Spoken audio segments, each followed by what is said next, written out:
Welcome back to my channel. Today we're checking out some more Xenoverse 2. We'll be going over week 3 of the Festival of Universes, and this is actually kind of surprising to me. This week is really good for grinding out.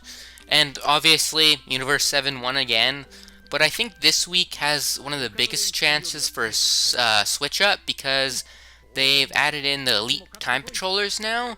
So whoever on your team last week earned like mostly the most points, or in like the top probably like 100 people or so. I don't think there's a lot of Elite Time Patrollers. I did not make the rank myself, but if you play with that person, you will earn bonus points as well. You don't have to actually be the player, so that does add a little bit of bonus in, and it just gives other teams more opportunities to grind out more points and kind of even the odds a little bit.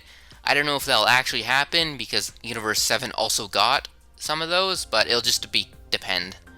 And I mentioned that this week is really good for grinding out because if you check week 3, pretty much like everything in the game is bonused by 10 times glory points, so you can grind out pretty much whatever you want to do, get other missions that you might not be done yet, and it's just really good for grinding out. Also, you get a Xeno button for getting the 3,500 points this week.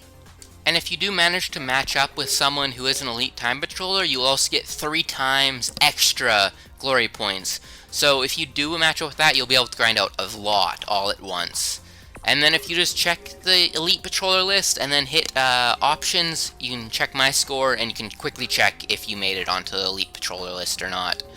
But I definitely didn't, and I only earned like 3,500 points. So you'd have to have grinded out probably a decent bit. But then, for getting glory points this week, or if you just want to grind out like the overall, you can pretty much do anything. And like, there's no boosted parallel quest. Every single parallel quest in the game has the option to get you glory points. So if you need to grind out stuff in base game or in DLC quests, this would be a good time to do it because you'll also be getting the glory points at the same time. So it just works out really, really well. And we will also get the rewards from last week in the gift system. So if you just take a pick in here, we get a full set of Dragon Balls if you did manage to get that finished, maybe some more star coins, and just depends how much points you earned overall. But the reward was that, and I also got the Villainous Aura because I reached far enough with the glory points. So I'm pretty excited about that, and overall nothing too crazy from rewards though. And then what most people will be excited for and looking to get is Ultra Instinct Sign's Festival preset is now available, and you can grind out all of his camaraderie, and I'm really glad they made him the main camaraderie character for this week. I really was expecting him to like come out at the very last week, just because it is Ultra Instinct Goku. But yeah, you'll just want to talk to him, and usually just twice, and then you'll get your points, and then you'll want to mark him as your main character, and then he will appear here every single time after the match is over or you load back into the lobby. And then you can do any of these parallel quests to grind out, but 83, I believe, is a really good one to grind out because you don't actually have to do any fighting and you can beat this quest really fast. So if you're getting camaraderie and also need some more glory points, you can do this strategy where you pick all 3 of the characters and then load into this mission, and you don't actually have to fight Broly or get the ultimate finish or anything. If you just grab 3 Dragon Balls and then hop back out, and then you'll take you back to the lobby, and it takes like a minute or 2 at most. It's really fast. And I think you get 180 glory points from this. So while it might not be the best glory points in the entire game, it is super efficient, and this is about as fast as beating Parallel Quest 2 to earn the glory points, or the camaraderie points, I mean. And it'll earn you more glory points than just grinding out the second Parallel Quest. So I think this is definitely the strategy for this week if you want to grind out the camaraderie. And just grinding out camaraderie in general this week will be really worth it because you'll get a ton of glory points if you have to do a bunch of characters still. As for me, I just have the new character when they show up, so I quickly just did that. It takes like 9 missions or so if you have everyone, or take everyone with you, like on all those quests. And then you get yourself a little fight with Ultra Instinct. And I, of course, brought out my Ultra Instinct preset as well, just because I feel like it was fitting. Oh, we escaped from that. But yeah, these fights generally aren't too hard if you're high enough level, and then they're a little bit more difficult if you just want to refight them afterwards.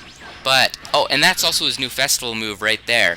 He does like kind of a burst move, and it attacks from all sides, and if it does manage to hit, he will teleport to him and do a little combo. So overall, I was actually really happy with that move, because he was one of the characters I wasn't sure what his actual move was yet.